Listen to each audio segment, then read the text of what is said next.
In a dizzying vortex where truth blurs with fiction, 1984 plunges us headlong into the abyss of altered consciousness, a realm where the mind is both the battlefield and the prize. Every page resonates with the sinister hum of Orwell's dystopia, echoing the haunting question, how fragile is our grip on reality? As we traverse this chilling narrative, the insidious machinations of society come to the fore, weaving an intricate web that ensnares individual thought. The lines between perception and manipulation become dangerously thin, forcing us to confront an unsettling reality. Are we truly the masters of our own minds or mere marionettes dancing to the whims of greater societal orchestrations? The architecture of thought control. Orwell introduces us to Oceania, a superstate where every citizen is under constant watch. Here, the telescreens aren't just tools of surveillance, they symbolize the party's omnipotence. The thought police, an embodiment of this control, stand as a testament to the party's reach into the minds of its citizens. Historically, oppressive regimes have often employed fear as a tool to quell rebellion. By ensuring that citizens are persistently aware of their watchful eye, the party aims to foster self-censorship. This constant monitoring instills a paralyzing fear, making citizens their own guards, checking their every thought and action to align with party doctrine. But while this fear is palpable, is it the primary driver? Beyond the physical apparatus of control, the party's real triumph lies in constructing an internal prison within its citizens. This isn't merely about avoiding dissent, it's about genuinely believing in the party's omnipotence and righteousness. This self-imposed cage is even more potent than any external threat. As philosopher Michel Foucault posited in his work Discipline and Punish, power is most effective when it's invisible and internalized. The true genius of the party is in ensuring that its citizens police themselves, internalizing the party's beliefs and viewing them as their own. Foucault introduced the concept of panopticism, inspired by Jeremy Bentham's panopticon prison design. In this setup, inmates are constantly under the threat of surveillance without ever knowing if they are being watched. This uncertainty ensures that inmates act as if they are always under observation. The telescreens in 1984 mirror this concept. Individuals never truly know when they are being observed, leading them to behave as if they always are. This perpetual self-monitoring becomes an ingrained behavior, a reflexive submission to the party's gaze. Orwell, through the bleak streets of Oceania, paints a picture of a society chained by both external fear and internalized control. The telescreens and thought police might ensure the party's physical dominion, but it's the internalization of the party's ideals that cements its absolute power. The malleability of the human psyche, as depicted in 1984, serves as a stark reminder of the depths to which our perceptions can be influenced by external structures. It prompts the reader to question, in our world where surveillance is increasingly normalized, to what extent have we internalized external controls, and how do these shape our understanding of reality and self? The mutability of history. In a society where information is the currency of power, George Orwell's 1984 elucidates the chilling potential of manipulating history. Through the operations of the Ministry of Truth, we're compelled to confront a provocative question. How does the alteration of collective memory shape the present and, by extension, the future? Orwell crafts a meticulous setting within the Ministry of Truth, where history isn't recorded but manufactured. The party doesn't merely censor unfavorable events, but eradicates them, seamlessly weaving a new tapestry of the past that fortifies its present dominion. Our understanding of the present is anchored in our memories of the past. Collective history forms the backbone of societal identity, offering context and grounding for contemporary events. By rewriting history, the party doesn't just control the narrative, it unhinges society from any grounding reality, creating a fluid environment where truths are as mutable as the party desires. Philosopher Georg Wilhelm Friedrich Hegel proposed that history progresses through a dialectic process. A thesis is confronted by an antithesis leading to a synthesis. In 1984, this natural progression is subverted. Instead of a genuine synthesis emerging from conflicting historical events, the party manufactures a synthetic past, manipulating society's direction. By controlling the thesis and antithesis, the party ensures that the synthesis always aligns with its objectives. It's not merely about fabricating events, it's about the erasure of any dissenting narrative. Those who control the past, as the party's maxim goes, control the future. By ensuring that only their version of history remains, the party becomes the singular beacon of truth in a sea of manufactured falsehoods. This monopolization of historical truth places them in an unassailable position of authority.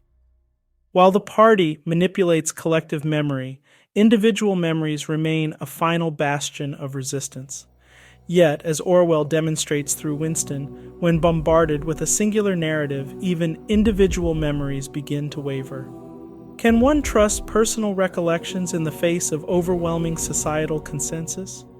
This internal conflict is pivotal, showcasing the terrifying potential of the party's psychological control. When history becomes malleable, society's very perception of reality is jeopardized.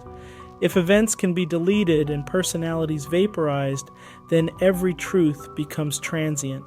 This impermanence creates an existential instability where citizens detached from a genuine past become more susceptible to the party's present doctrines. The past, in its genuine form, serves as a protective mooring.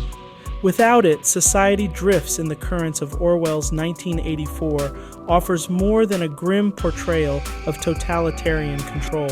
It delves into the profound implications of manipulating collective memory. The operations within the Ministry of Truth underscore the fragility of societal truths when history can be edited at will. Through a lens tinted with Hegelian philosophy, the novel emphasizes the crucial role genuine history plays in grounding society and shaping the future. In a world inundated with information and potential misinformation, 1984 stands as a stark reminder of the need for vigilance in preserving the integrity of our shared past. The relationship between Winston and Julia emerges as a beacon of hope and defiance. Their liaison, though passionate and rebellious, unravels under the brutal weight of the party's machinery. Here, Orwell beckons us to explore the limits of human loyalty and the nature of love under duress. In the oppressive landscape of Oceania, Winston and Julia's clandestine affair is a daring act of rebellion. Their relationship, fueled not just by mutual attraction but also by shared disdain for the party, becomes a private sanctuary from the omnipotent grip of Big Brother. While their intimacy provides a temporary respite, it's essential to recognize the dual nature of their bond. On one hand, it's a genuine search for human connection in a world devoid of authentic emotions. On the other, it's a political act, a tangible form of resistance against the party's dictum. In a society where personal relationships are overseen and genuine affection is a rarity, their union challenges the very foundation of the party's control. By seeking solace in each other, they are not merely indulging in forbidden passion, but reclaiming their autonomy, their right to feel, and their ability to choose. Existentialist philosopher Jean-Paul Sartre posited that genuine love seeks freedom, both for oneself and the beloved. For Winston and Julia, their love is existential in nature. In the realm of the party's control, where individualism is suppressed, their relationship becomes a mutual assertion of existence. It screams, "I am because we are." Yet when this bond is tested, its existential nature is its very undoing. The need for self-preservation overshadows the mutual affirmation. The party's torture isn't just physical, but psychological. In Room 101, they confront their deepest fears, not to extract truth, but to shatter their spirit. Winston's betrayal of Julia, urging O'Brien to do it to Julia, underlines a heartbreaking reality. Under extreme torment, even the most profound loyalties can waver. Does Winston's act suggest that love and loyalty are illusions, or does it underscore their fragility under extraordinary circumstances?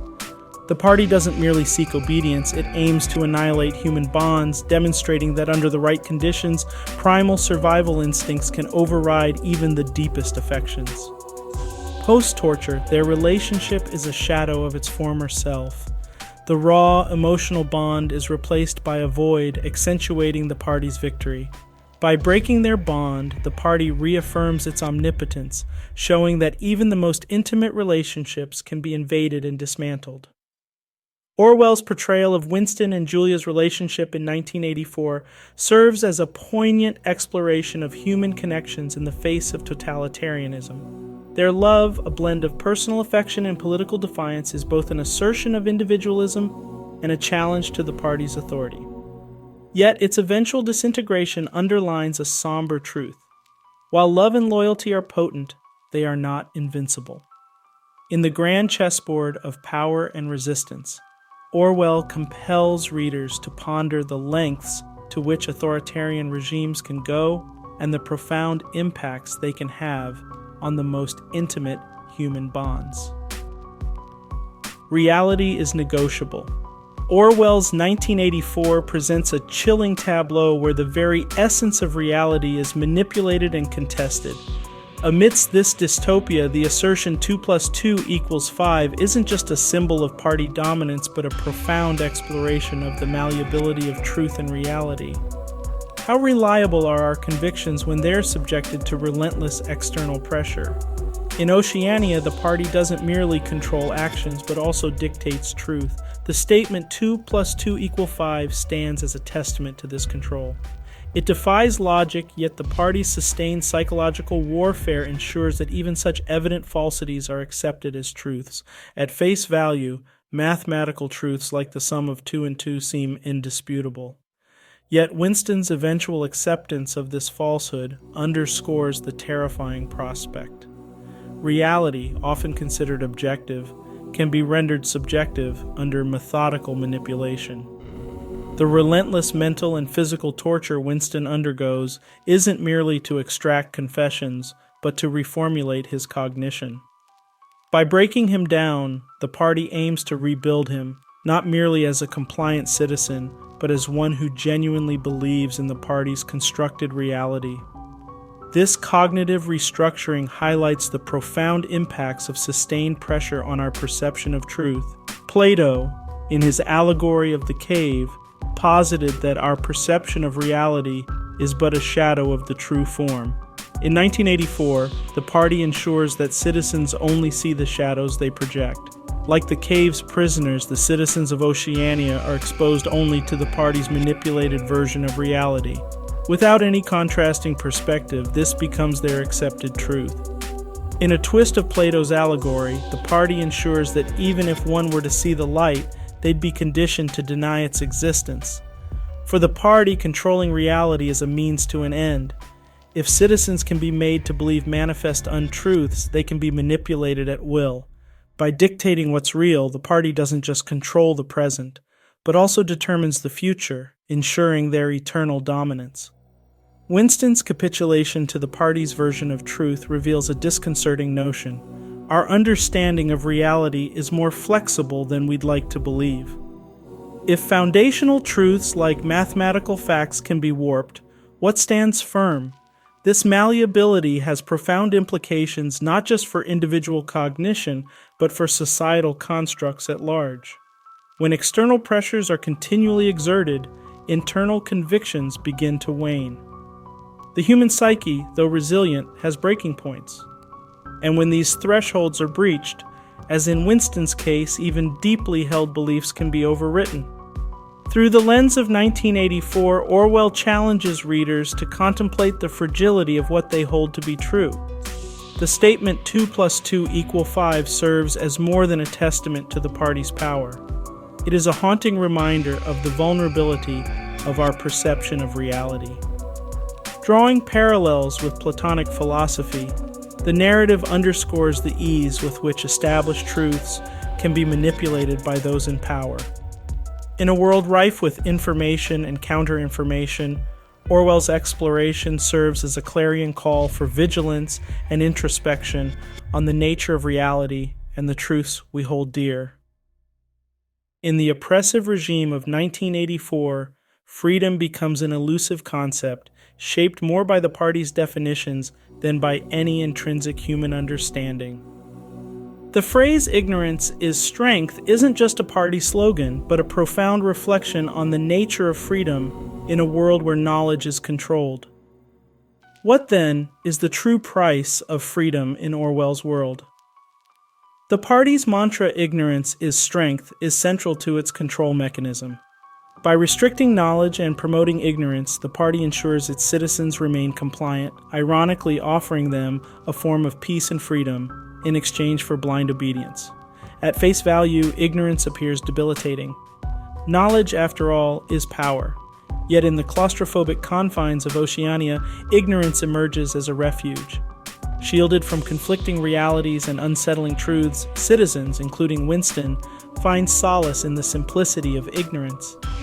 Socrates famously declared, "I know that I know nothing." This acknowledgement of ignorance was paradoxically a form of wisdom for Socrates. In 1984, however, this concept is subverted. The party's enforced ignorance isn't about acknowledging the limits of human knowledge, but about narrowing those limits. Where Socratic ignorance seeks to open minds to greater understanding, the party's doctrine aims to close them. Winston's re-education isn't just about enforcing compliance, but about altering his very understanding of freedom. By accepting the party's contradictions, he gains a twisted form of liberty, the freedom from doubt, from conflict, from the weight of truth. But this raises a poignant question. Is such unburdening genuine freedom? Or is it the deepest form of submission? The party offers a trade: relinquish the quest for truth and gain tranquility in return. For many like Winston, this bargain becomes irresistible, especially under relentless pressure. This tranquility, however, is an illusion, a pseudo-freedom granted by the oppressor. It's a cage with invisible bars where the mind is both the prisoner and the jailer. Real freedom isn't merely the absence of physical shackles, but the presence of intellectual and emotional autonomy. By this measure, the freedom the party offers is a mirage. It's a construct designed to placate and control rather than liberate. In a world of contradictions and complexities, there is an undeniable allure to a streamlined reality, even if it's fabricated.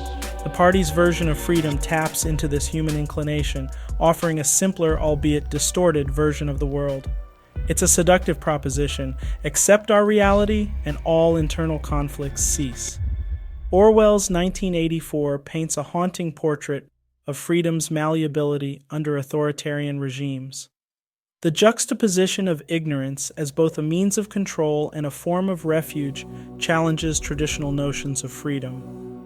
By drawing parallels with Socratic wisdom and its subversion in Oceania, Orwell compels readers to interrogate the nature of freedom in their own lives. In an era where information is abundant yet manipulation is rampant, 1984 serves as a cautionary tale about the ease with which freedom can be redefined, repackaged, and resold to the very minds it seeks to imprison. In the heart-pounding climax of Orwell's 1984, we are catapulted beyond the mere politics of tyranny, straight into the haunting corridors where memories are twisted and histories are rewritten. It's a place where reality is as fragile as glass, ready to shatter under the slightest pressure. The chilling activities of the Ministry of Truth aren't just bureaucracies of a dystopian regime. They are a mirror reflecting our worst fears about the malleability of collective memory. Drawing from the depths of Hegelian philosophy, 1984 doesn't merely narrate, it warns. It shows us a world where the past isn't just forgotten but reshaped, reminding us of the importance of history as our anchor. Without this anchor, society drifts into chaos with no reference point or guiding star. The novel serves as a clarion call, urging us to remember, to question, to challenge. In an era where we're submerged in a deluge of data, where the line between fact and fiction seems increasingly blurred, Orwell's masterpiece beckons us to stand guard, to protect not just our individual memories, but our collective ones. It asks us to show compassion for the stories of yesteryears and to be stewards of truth for the generations to come. 1984 isn't just a novel, it's a plea, echoing across time, urging us to remain ever vigilant in the face of eroding truths. If this narrative resonated with you, do support us. Hit that like button, drop a comment with your thoughts, and subscribe. Thank you for staying with us to the end. See you in the next video on Plaid Chronicles.